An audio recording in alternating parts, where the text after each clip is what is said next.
और जैसे ही बाहर चले गए बालकों ने खेलना आरंभ कर दिया। हकीकत पढ़ रहा था। जब हकीकत तो उनके कहने से नहीं उठा, उनके साथ खेलने को तैयार नहीं हुआ, तो उन्होंने दुर्गा आदि अपनी जो महिला जगत की महिलाएं थी उनको गालियां देना शुरू कर दिया।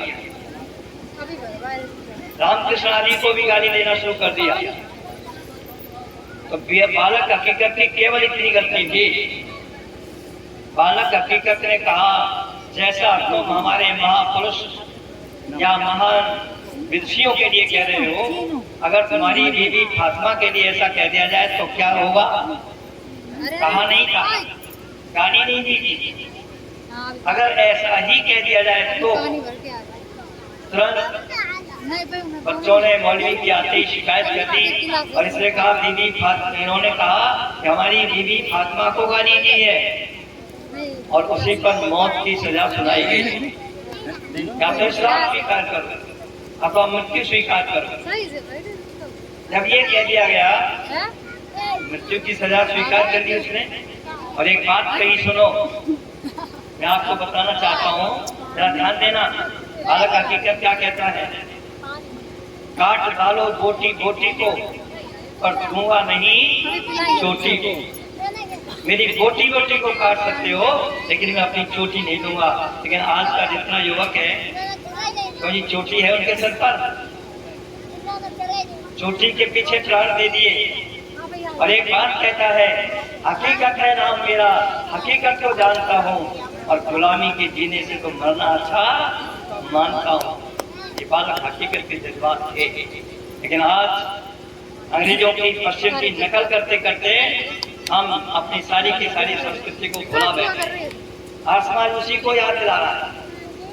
सनाम धन्या माधुरी आर्या, और जिस बेटी का अभी आपने गीत सुना, आपने भाव अच्छे प्रकार से सुन लिए हैं और सुंदर भाव से। महर्षि दयानंद ने मां संतान के निर्माण के लिए कौन सी पुस्तक दी है? संस्कार विधि। आज लोग अपनी बेटियों के विवाह में, और लड़के वाला भी क्या मानता है जी? कार। लेकिन ध्यान रखना, एक बात कह देना चाहता हूँ, बिना संस्कारों के कार बेकार है। संस्कार देना अनिवार्य है। अगर आपने संस्कार नहीं दिए और कार दे दी तो जल करके और मिट्टी का तेल छिड़क करके या पेट्रोल छिड़क करके मर जाएगा। और अधिकांश ज्यादा दहेज के भेड़िए जो लोभी हैं, उन्हीं के यहाँ पर बेटियों को देना अभिशाप बन गया है और वो अपनी आत्महत्याएं कर रही हैं। बोलो, हो रहा है कि नहीं हो रहा? हर समाज आपको जगाना चाहता है, अरे कार नहीं, कार दो कोई बना नहीं है, लेकिन कार देने से पहले संस्कार। अगर संस्कार नहीं दिए तो सबका सब बेकार है। और दूसरी बात कहना चाहता हूँ, जब महर्षि दयानंद ने संस्कार निधि दी है, वहाँ पर स्वामी दयानंद ने एक निधि दी है। निधि माने खजाना, और उस निधि का नाम क्या है? गोकरुणा निधि। निधि और विधि दोनों साथ साथ ही हैं। केवल विधि से कार्य नहीं चलेगा, निधि भी चाहिए, क्योंकि कोई भी कार्य करने के लिए निधि की आवश्यकता है। अच्छा बोलो, हमारे आयोजक गण निधि की याचना कर रहे हैं कि नहीं कर रहे? कह रहे हैं कि नहीं कह रहे? ये वेद प्रचार कैसे होगा? आपके सहयोग से, आपके सात्विक दान से होगा। ये निधि तो है। धनात् धर्मस्तथा सुखम। नीति शास्त्र कहता है धन से धर्म कम किया जाता है और तब सुख की प्राप्ति होती है। और हमारे संचालक महोदय संदीप जी आर्य, एडवोकेट अंग्रेजी का शब्द है, बिगड़ के बनाए अधिवक्ता से। हमारे प्रधानाचार्य जितेंद्र जी ने भी एडवोकेट किया, LLB की डिग्री प्राप्त की, ये भी एडवोकेट बने, हमने कार्य नहीं किया। लेकिन एडवोकेट अंग्रेजी का शब्द है और संस्कृत शब्द क्या है? अधिवक्ता। और अधिवक्ता का अभिप्राय है, एक सज्जन वकील साहब बैठे थे, कहने लगे अधिवक्ता का अर्थ है अधिक बोलने वाला। मैं कहा आप समझे नहीं मेरी बात को, अधिक बोलने वाला नहीं। अधिवक्ता का अर्थ है अधिकार पूर्वक जो बोलता है, नियम और कानून के आधार पर बोलता है, उसका नाम है अधिवक्ता। एक एक शब्द का शुद्धिकरण अगर किया जा सकता है तो गुरुकुलों के माध्यम से किया जा सकता है। ये बेटी पुष्पा आर्या, ये गुरुकुल नरेला की स्नातक का है और महर्षि दयानंद विश्वविद्यालय से PhD कर रही है। बहुत योग्य विदुषी है, आपने उनके बोलों को सुनाई होगा। और अभी इस प्रचार क्षेत्र में भी उतरी हुई है और इधर वो भी कार्य कर रही है पढ़ाई का भी। तो इसके लिए भी आप सबका आशीर्वाद मिल रहा है, ये भी धन्यवाद के पात्र है। समस्त इस आयोजन के आयोजकगण, दूर दूर से पधारे हुए सज्जन, मातृशक्ति, अपने संबोधन को संक्षिप्त करते हुए एक निवेदन करना चाहता हूँ। जैसे आपके पड़ोस में एक नदी है, इसका नाम क्या है जी? रामगंगा। अच्छा, रामगंगा को पार करने के लिए हमारे मंत्री जी रमेश जी बैठे हुए हैं, इनका नाम ही मंत्री बन गया दूसरा। गुरुकुल में बहुत दिन रहे, सिरसा के रहने वाले, बोले साहित्य से आया हूँ। मैंने कहा फिर कोई पुल बना था, बोले पुल नहीं, नाव से पार करके आया। ऐसे ही नदी के पार करने के लिए गांव के किनारे का एक युवक नदी के किनारे पहुंचा और नदी के किनारे पहुंच करके नाविक से कहता है, मुझे उस पार पहुंचा दो। नाविक क्या कहता है? मल्ला कहता है, भी तुम अकेले हो, मेरी नाव भर जाने दो, उस किनारे पहुंचा दो। धीरे धीरे यात्री आ रहे, आते गए, नाव भर गई। तो मेरी बात समझ में नहीं आ रही क्या? अपनी बात बाद में कर लेना, घर पे जाके कर लेना, इस समय सुनो और सुनने दो। जब नाव भर गई तो मल्लाह कहता है, आओ युवक, चलो आओ, हम तुम्हें उस पार ले चलते हैं। तो युवक तपाक से कह उठता है कि अब मैं तेरी नाव में नहीं बैठूंगा। मल्लाह कहता है, अरे तुम तो सबसे पहले बैठने के लिए तैयार थे, सबसे पहले पार उतरना चाहते थे। जब नाव में यात्री भर गए तो तुम नाव में क्यों नहीं बैठोगे? तो युवक तपाक से उत्तर दे देता है, अब तेरी नाव डूबेगी। कथानक काल्पनिक होते हैं, समझाने के लिए होते हैं, दृष्टांत का दाष्टांत यानी भाव निकलता है। नाविक ने ध्यान नहीं दिया, नाव को लेकर के चल पड़ा। उसमें 3 विचित्र प्राणी बैठे हुए थे। एक तो लॉर्ड मैकाले के शिष्य, आप समझ लो आधुनिक शिक्षा के पढ़े हुए बालक या पढ़ने वाले। ध्यान रखना, जो वर्तमान में शिक्षा पद्धति चल रही है, कोई भी सरकार आए, किसी भी सरकार की पार्टी आए, अगर यही शिक्षा चलती रही तो समाज से किसी भी प्रकार से दुराचार और भ्रष्टाचार खत्म हो जाएगा क्या? अच्छा, बढ़ा है कि घटा है? कोई भले ही कितना ही चैलेंज करता रहे, न खाऊंगा न खाने दूंगा, लेकिन ये नहीं रोक सकते। खा रहे हैं कि नहीं खा रहे? हमारे यहाँ कमालगंज आर्य समाज है और थाने का बोर्ड, थाने का गेट द्वार और आर्य समाज का द्वार आमने सामने है। आर्य समाज के द्वार पर, गेट पर भी बोर्ड लगाया थाने का। आपने किसी ने देखा हो तो जानते होंगे, और उस पर लिखा हुआ है बोर्ड पर थाना कमालगंज, लेकिन ऊपर लिखा हुआ है परित्राणाय साधूनां विनाशाय च दुष्कृताम्। ये गीता का प्रथम लाइन है, प्रथम पंक्ति है। दूसरी पंक्ति सरकार में लिखी नहीं सकती, या आपने कहीं लिखी देखी नहीं होगी। लिखी देखी है क्या? दूसरी पंक्ति है धर्म संस्थापनार्थाय संभवामि युगे युगे। सरकार कोई नहीं दिखाती है। एक पंक्ति लिखी देखी हुई आपने, परित्राणाय साधूनां विनाशाय च दुष्कृताम्। मैं कहा करता हूँ, पुलिस वाले बड़े अच्छे व्यक्ति हैं।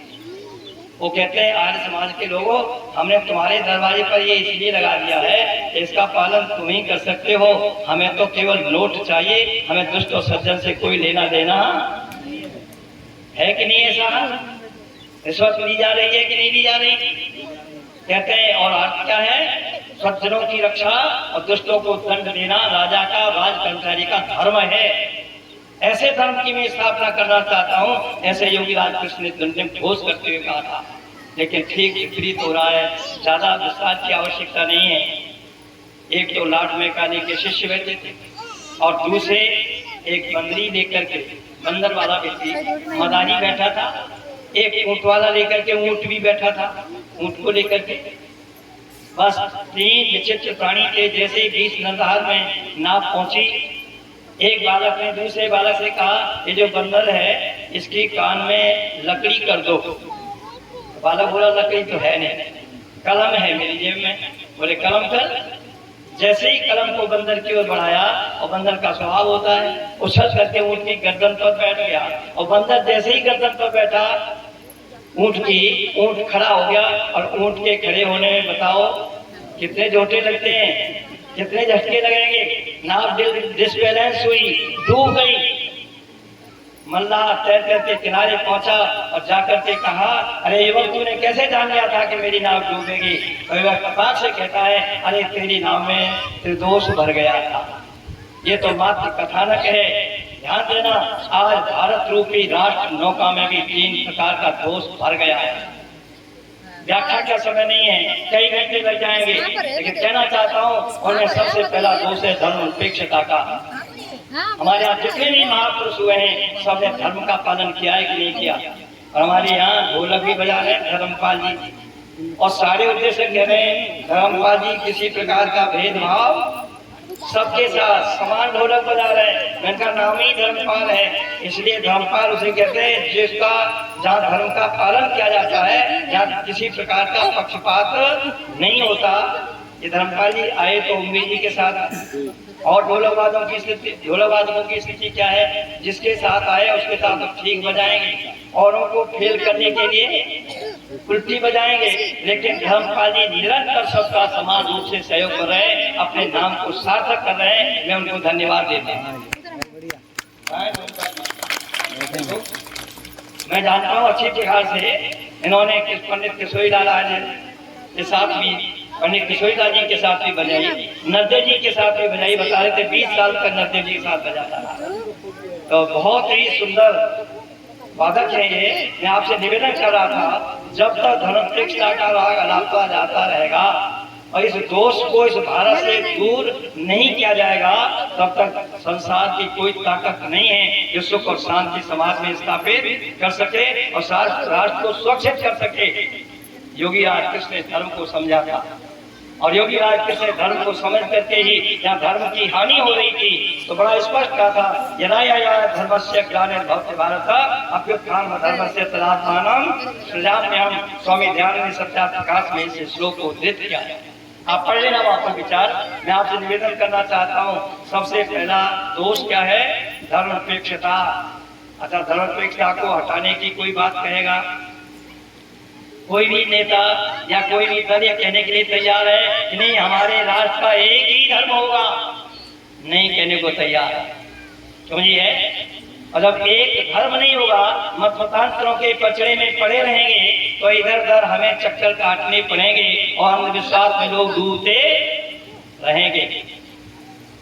दूसरा दोष क्या है? तथाकथित लोकतंत्र, प्रजातंत्र, दूसरे शब्दों में कहना चाहता हूं भीड़ तंत्र। क्यों जी, भारत में भीड़ तंत्र चल रहा है या लोकतंत्र?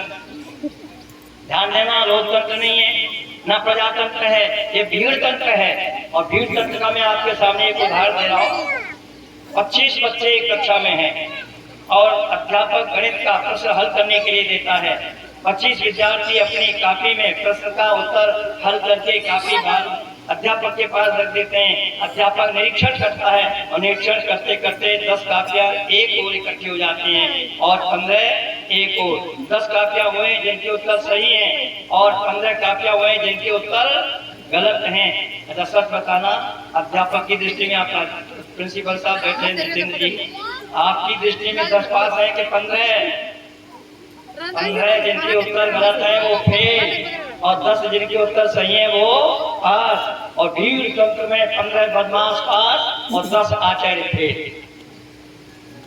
मैं आपके चिंतन के लिए दे रहा हूँ। शर्मा जी सामने बैठे हुए श्याम बहादुर जी, बताओ ऐसा है कि नहीं? इस भीड़ तंत्र में 15 बदमाश पास और 10 आचार्य। स्वामी श्यामानंद जी थे, कान खोल करके सुन लो। वर्तमान लोकतंत्र की भीड़ तंत्र की बात कर रहा हूँ।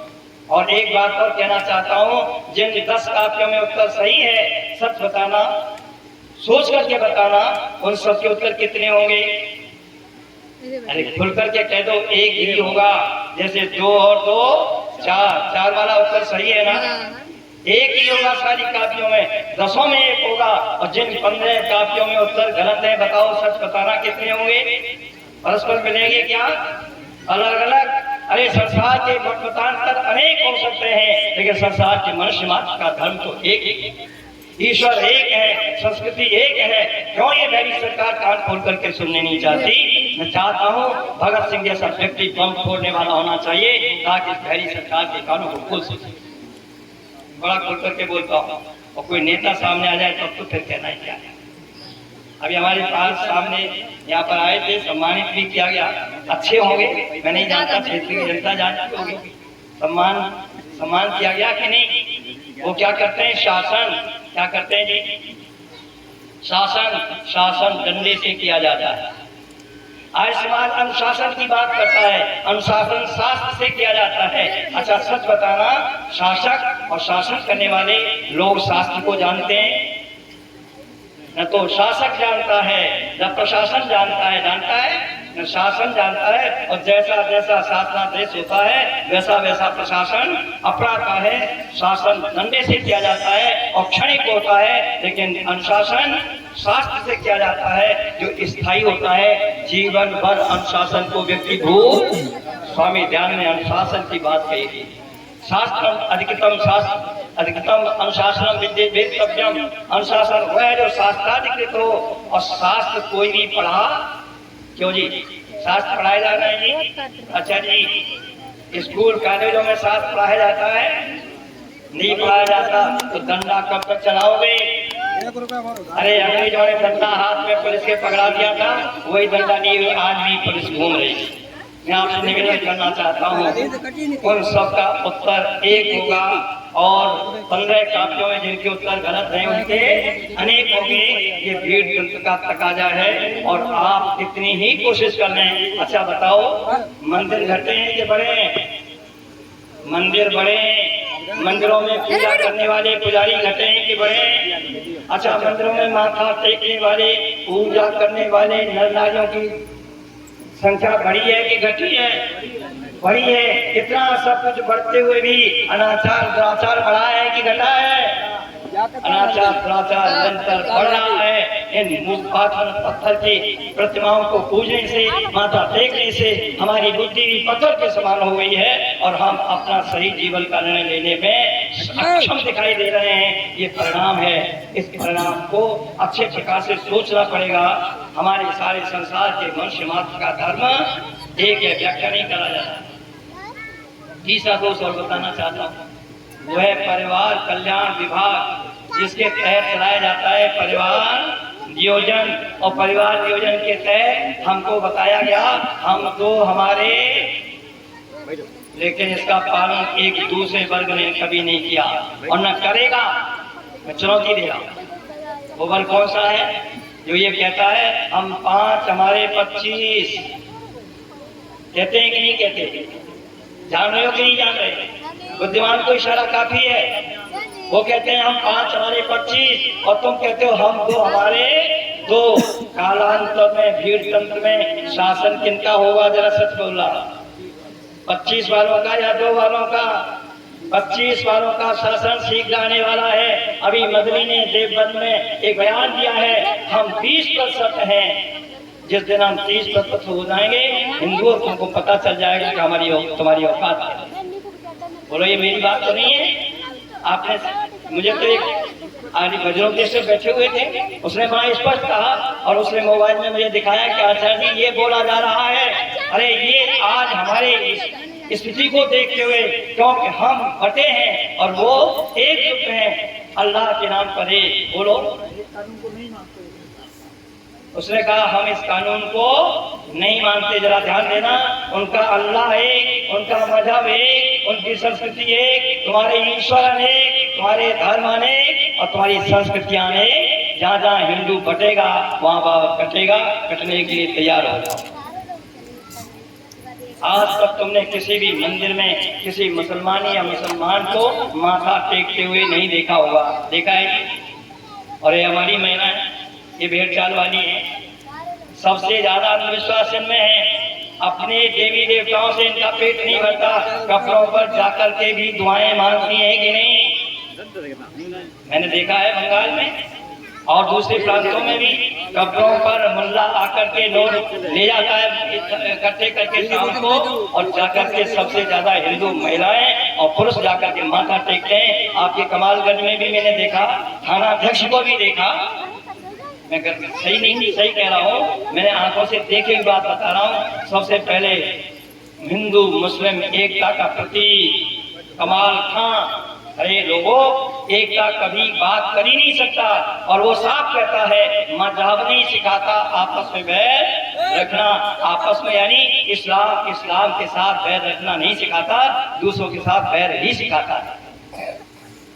लेकिन एक बात कहना चाहता हूँ, लोग कहते हैं सत्य कैसा होता है, कड़वा। अच्छा सच बताना, शहद कैसा होता है? सत्य को कड़वा क्यों बता रहे हो? ध्यान रखना, शहद मीठा होता है, लेकिन कड़वा किसको लगता है? जिसको 104 डिग्री मलेरिया बुखार चढ़ा हुआ है, वो मीठी खीर को, मीठे शहद को क्या कहेगा? कड़वा। अरे जहाँ समाज में या शासन में या प्रशासन में पक्षपात रूपी बुखार चढ़ा हुआ है, वहाँ पर सत्य कड़वा लगता है, और जहाँ ये पक्षपात का बुखार नहीं चढ़ा है, वहाँ सत्य मीठा लगता है। स्वामी दयानंद का जिनको सबसे मीठा लगा था, चाहे वो तुम्हारे शमशाबाद का नवाब क्यों न हो, चाहे वो बम्बई का एक मुसलमान व्यक्ति क्यों न हो, जिसे सबसे पहले आर्य समाज की स्थापना में अपना योगदान स्वामी दयानंद के चरणों में अर्पित कर दिया था। और जब जब स्वामी दयानंद फरुखाबाद आते थे तो शमशाबाद का नवाब अपनी बस्ती में बैठ करके स्वामी जी के दर्शन करने आया करता था। ऐसी बात नहीं कि सब एक जैसे होते हैं, अंतर अवश्य होता है, अपवाद अवश्य होता है, लेकिन वहाँ अपवाद बहुत कम है। क्यों जी? और आपकी अंधी भक्ति है। मैं तो हिंदू को कहा करता हूँ अंधू, अंधानुकरण करता हो, भेड़ चाल में बना हो, जहाँ जा रहे हैं बस आप देख रहे हो सारे के सारे। बच्चे का मुंडन संस्कार कहाँ होना चाहिए? घर में। कराती कहाँ है जी? कराती है नहीं, गंगा में ही बाल बहाते, गंगा में प्रदूषण बहाते। एक और ये अज्ञानी सरकार गंगा प्रदूषण को दूर करने के लिए करोड़ों के जो है विकास, गंगा प्रदूषण को दूर करने के लिए करोड़ों की राशि भेंट करती है कि नहीं? और दूसरी ओर गंगा में प्रदूषण बढ़ रहा है, कोई टनकपुर जा रहा है, वो कौन सी देवी है वहाँ पर? पूर्णागिरी पर मुंडन हो रहा है, और मुंडन अगर यहाँ नहीं हो गया तो बाल सुरक्षित रख दिए गए, पूर्णागिरी पर जरूर जाएंगे, वही हमारा कल्याण होगा। अब इसे अंधी कौम को कौन समझाए? दयानंद समझाते चला गया, जगाते चला गया। एक कवि ने लिखा, अरे लोगों, तुम दयानंद जैसे योगी के जगाए न जगे, फिर कौन आएगा बार बार तुम्हें जगाने के लिए? आज समाज जगाने का कार्य करता है, और जितने मतांतर के लोग हैं, जितने मठाधीश हैं, आप सबको सुलाने का कार्य कर रहे हैं। वो लोग कर रहे हैं कि नहीं? अभी बात कही आ रही थी संदीप जी के द्वारा। संदीप जी क्या कह रहे थे? एक अपने को मरा समझ करके शमशान भूमि में लेटा हुआ था।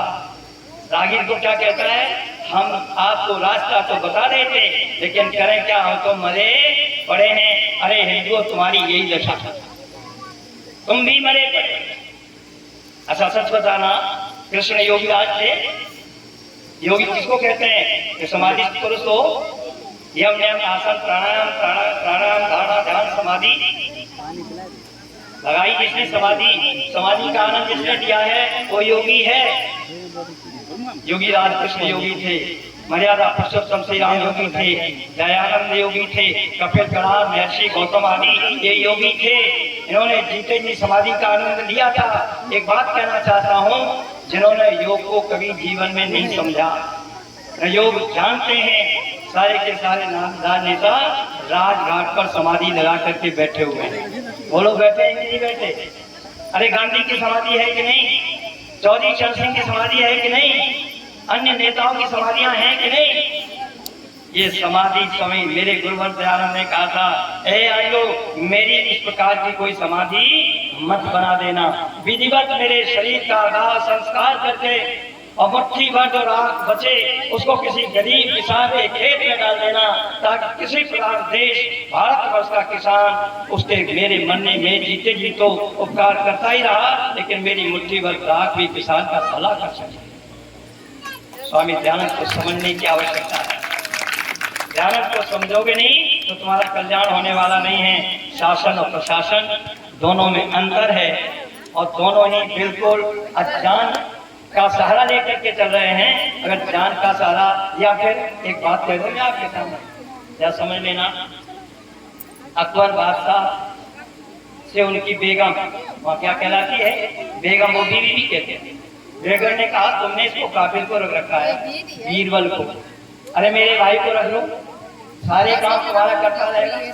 अकबर ने बात मान ली, चलो बेगम जी तुम्हारी बात मान लेते हैं, झगड़ा न हो किसी तरह से घर में।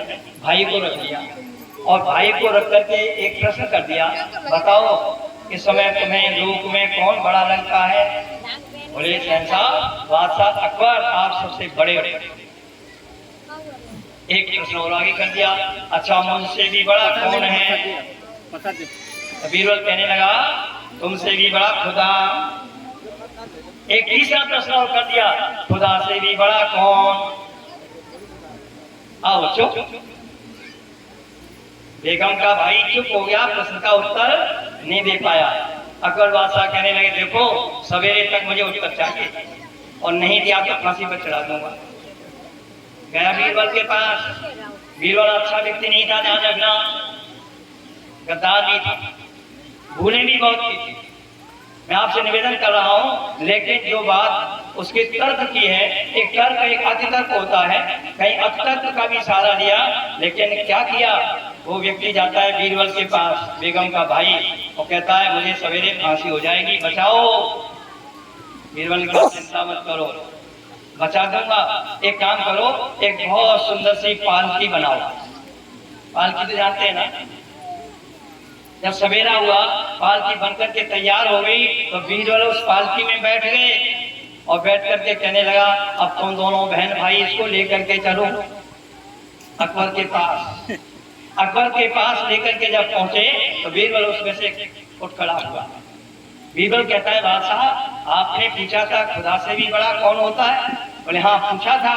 बोले देखो तुम्हारा ये तो दे नहीं सकता उत्तर, लेकिन मैं दे रहा हूं। और वो उत्तर क्या है, देखो तुम्हारे एक और तुम्हारे कौन है साले साहब और एक और है तुम्हारी बेगम, दोनों बहन भाई पालकी को लेकर के मुझे लेकर के तुम्हारे पास आए हैं। पालकी ढोई है, कभी मैं इनके आगे पीछे घूमता था, आज ये मुझे धोकर के लाए हैं। इसका मतलब क्या है? इसका मतलब है खुदा से भी बड़ा स्वार्थ है। अगर इनका स्वार्थ नहीं होता तो ये बीरबल को लेकर के नहीं आते और आज भी ये स्वार्थ काम कर रहा।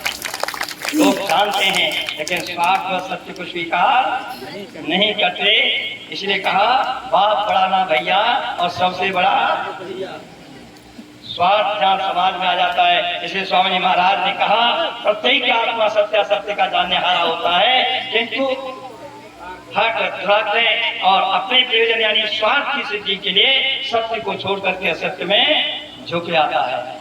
और माताओं आपको जगाने का कार्य किया। पन्नादाय का नाम सुना है? बलवीर आता है खड़खड़ा की तलवार लेकर के और आकर के पूछता है कहाँ है उदय सिंह? जब उदय सिंह को पूछा तो अपना बेटा बराबर में चंदन सोया हुआ था, एक और उदय सिंह था। उदय सिंह की रक्षा के लिए अपने बेटे चंदन की ओर इशारा कर दिया, ये है उदय सिंह, और चंदन को काट करके बलवीर चला गया।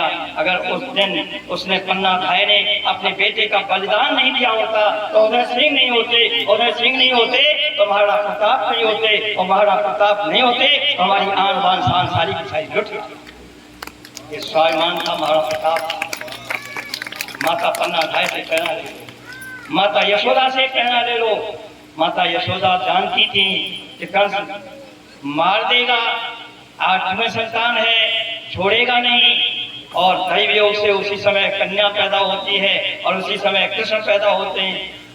हुए कि नहीं देवी के गर्भ से, और रात्रि में लेकर के पहुंचे, यशोदा माता को सौंप दिया और यशोदा माता ने अपनी बेटी जो अपने हृदय का टुकड़ा था वो बलिदान कर दिया और जानती थी अच्छी प्रकार से कंस मार डालेगा, और कंस चूका नहीं, वो मारा गया। लेकिन योगीराज कृष्ण जैसा महापुरुष को बचाया तो किसी माता यशोदा ने बताया था। अरे देव जी ने पैदा किया था तो यशोदा माता ने निर्माण किया था। मैं आपसे निवेदन करना चाहता हूँ इन माताओं से अपने जीवन में प्रेरणा लो। चिन्मयी की भी बात चल रही थी, हमारे ओमवीर जी सोच रहे होंगे आचार्य तो बहुत सारी बातें कहते चले जा रहे हैं, मेरे लिए भी कुछ प्रसाद बचेगा कि नहीं? निश्चित बचेगा। ये अथाह सागर है, इस अथाह सागर में गोते लगाओगे तो एकदम बहुत बहुमूल्य मोतियों को प्राप्त करोगे। मैं अपनी वाणी को